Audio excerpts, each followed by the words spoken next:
Bismillahirrahmanirrahim. Assalamu alaikum dear students. Welcome to our YouTube channel which is Concept in 5 minutes. Today our topic of discussion is relationship between TP, AP and MP. In order to understand the relationship, students, we need to revisit the definitions of total product, average product and marginal product so we could be able to grasp the concept completely. तो start करते हैं total product से. Total product is total amount of a commodity produced using labor units in the production process. तो total product basically total output होता है जो कि हम हासिल करते हैं after engagement of labor units in the production process. जब हम बात करते हैं average product की तो ये simply total product over labor इन दोनों के रेशियो को average product हम कह सकते हैं या फिर हम कह सकते हैं total product पर labor unit भी average product होती है. Marginal product मार्जिनल के नाम से जैसा कि हमें मालूम है कि मार्जिनल का मतलब होता है rate of change. So marginal product क्या होती है? चेंज इन टोटल प्रोडक्ट और चेंज इन लेबर का रेशियो. जैसे यूं भी डिफाइन कर सकते हैं कि marginal product is the rate of change in total product due to change in labour units engaged in the production process. यानी कि टोटल प्रोडक्ट में rate of change due to change in labour units. Total product में क्या change आएगा जब हम labour unit को change करेंगे, वो चीज उसकी एस्टिमेशन मार्जिनल प्रोडक्ट कहलाती है. अच्छा स्टूडेंट्स, इससे पहले कि हम रिलेशनशिप की तरफ बढ़े, हमें टोटल प्रोडक्ट में वाक़ होने वाली चेंजेस की स्टेजेस के बारे में मालूम होना चाहिए. तो ये तकरीबन 4 तरह की चेंजेस होती हैं. चले उसे डिस्कस करते हैं. Total product initially increases at an increasing rate till it reaches point of inflection. जब हम ड्रॉ करते हैं टोटल प्रोडक्ट के ग्राफ को तो विजिबली यही होता है कि पहले वो इंक्रीज करता है एट एन इंक्रीजिंग रेट. मतलब ये हुआ कि हर आने वाला लेबर यूनिट पिछले लेबर यूनिट के निस्बत ज्यादा प्रोडक्शन दे रहा होता है. फिर एक पॉइंट तक ये ऐसा ही चलता रहता है और उस पॉइंट के बाद वो ट्रेंड चेंज हो जाता है और ट्रेंड इंक्रीजिंग रिटर्न से डिक्रीजिंग रिटर्न की तरफ आ जाता है. जिस पॉइंट पर ये तब्दीली वाक़ होती है उसे हम पॉइंट ऑफ इन्फ्लेक्शन का नाम देते हैं. Total product increases but at a diminishing rate. उसके बाद भी जब ये पॉइंट ऑफ इन्फ्लेक्शन को हम रीच कर लेते हैं तब भी टोटल प्रोडक्ट इंक्रीज तो हो रही होती है लेकिन एट अ डिमिनिशिंग रेट. मतलब ये हुआ कि आने वाला लेबर यूनिट पिछले लेबर यूनिट्स की निस्बत प्रोडक्शन तो दे रहा होता है लेकिन उसकी प्रोडक्शन उनसे कम होती है.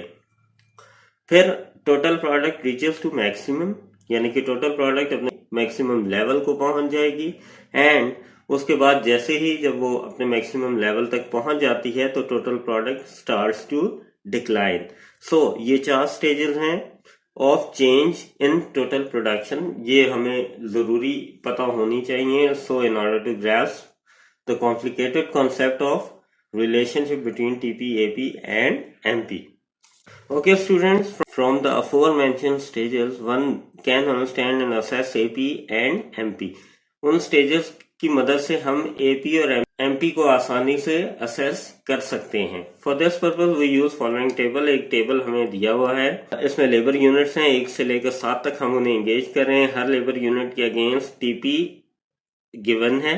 अब टीपी और लेबर यूनिट जब आपके पास मौजूद हो तो हम एपी भी कैलकुलेट कर सकते हैं, एमपी भी कैलकुलेट कर सकते हैं और इलास्टिसिटी ऑफ प्रोडक्शन भी कैलकुलेट कर सकते हैं. फर्स्ट लेबर यूनिट के अगेंस्ट टोटल प्रोडक्ट आपकी 5 है. सेकंड के अगेंस्ट आपकी टोटल प्रोडक्ट 12 है. थर्ड के अगेंस्ट 22, फोर्थ के 30, फिफ्थ के 35, सिक्स्थ के 35 मैक्सिमम हो जाती है. सेवेंथ के डिक्लाइन होना शुरू हो जाती है 35 से 30.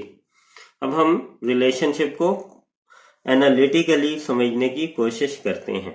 Up to third labour unit TP increases at an increasing rate while both MP and AP rising. अच्छा स्टूडेंट्स देखें, पहला, दूसरा और तीसरा के अगेंस्ट टोटल प्रोडक्ट है 5, 12, 22. कि हर आने वाला लेबर यूनिट पिछले की निस्बत ज्यादा प्रोडक्शन दे रहा है. तो मतलब ये हुआ कि थर्ड लेबर यूनिट तक टीपी इंक्रीज कर रही है एट एन इंक्रीजिंग रेट. और जब टीपी इंक्रीज कर रही हो एट एन इंक्रीजिंग रेट तो याद रखिएगा एमपी और एपी भी इंक्रीज कर रही होती हैं. जैसा कि जाहिर है 5 के बाद 7 और 7 के बाद 10 और उसी तरह एपी 5, 6, 7.33. अच्छा अब देखें तो when TP reaches to its point of inflection, that is third labor unit, MP becomes maximum while AP is still rising.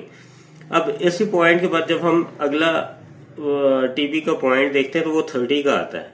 मतलब ये हुआ कि 22 के बाद 30 जो ट्रेंड है वो ट्रेंड चेंज हो चुका है। जो पहले जो इंक्रीजिंग रिटर्न था या इंक्रीजिंग था वो अब ट्रेंड डिक्रीजिंग में कन्वर्ट हो चुका है फोर्थ लेबर यूनिट को एंगेज करने से। तो जैसे ही ट्रेंड में तब्दीली वाक़ई होगी, एमपी अपने मैक्सिमम पॉइंट को पहुंच चुकी है और उसके बाद उसने डिक्रीज करना शुरू कर दिया है। लेकिन दूसरी तरफ देखा जाए तो एपी अभी भी इंक्रीज कर रही है। 7.33 थी, फोर्थ यूनिट पर वो 7.5 हो गई है।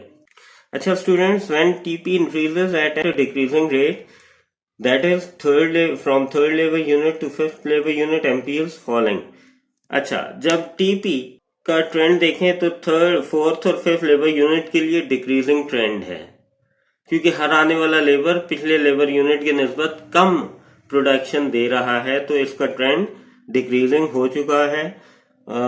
जब ये ट्रेंड डिक्रीजिंग होगा तो एमपी फॉल कर रही होगी, जैसा कि यहाँ से विजिबल है। 10 से 8 हुई, 8 से 5 हो गई, तो थर्ड लेबर यूनिट से ऑनवर्ड फिफ्थ लेबर यूनिट तक हमारे पास ट्रेंड डिक्रीजिंग था टीपी का, उसकी वजह से एमपी ने फॉल करना शुरू कर दिया है।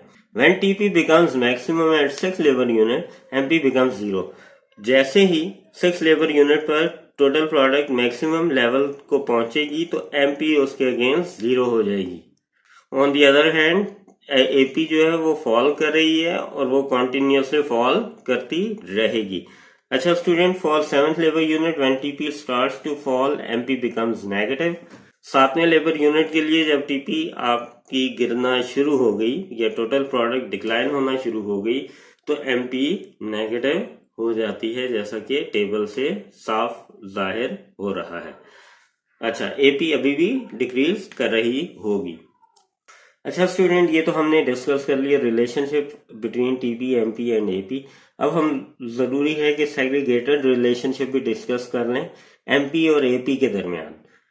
इसका हमें फायदा थोड़ा सा ये हो जाता है कि हम इन तीनों को कलेक्टिवली भी पढ़ चुके हैं, तो अब हम सेपरेटली सिर्फ एमपी और एपी को भी डिस्कस कर लेंगे और उसके अगेंस्ट इलास्टिसिटी ऑफ प्रोडक्शन को भी पता कर सकते हैं कि इलास्टिसिटी ऑफ प्रोडक्शन उस केस में क्या होगी। When AP is rising, MP is ahead of AP.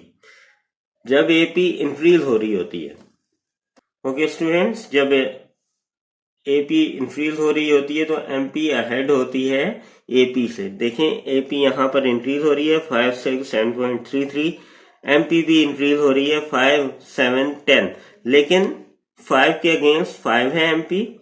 यहाँ पर एपी 6 है तो उसके अगेंस्ट 7 है। यहाँ पर 7.33 एपी है तो एमपी 10 है।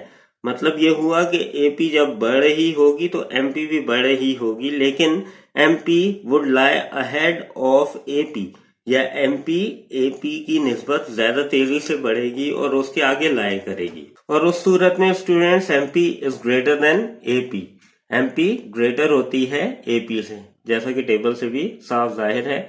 और जब एमपी ग्रेटर हो एपी से तो याद रखिएगा इलास्टिसिटी ऑफ प्रोडक्शन उस केस में ग्रेटर देन 1 होगी। When AP is maximum, MP is equal oblique near to AP.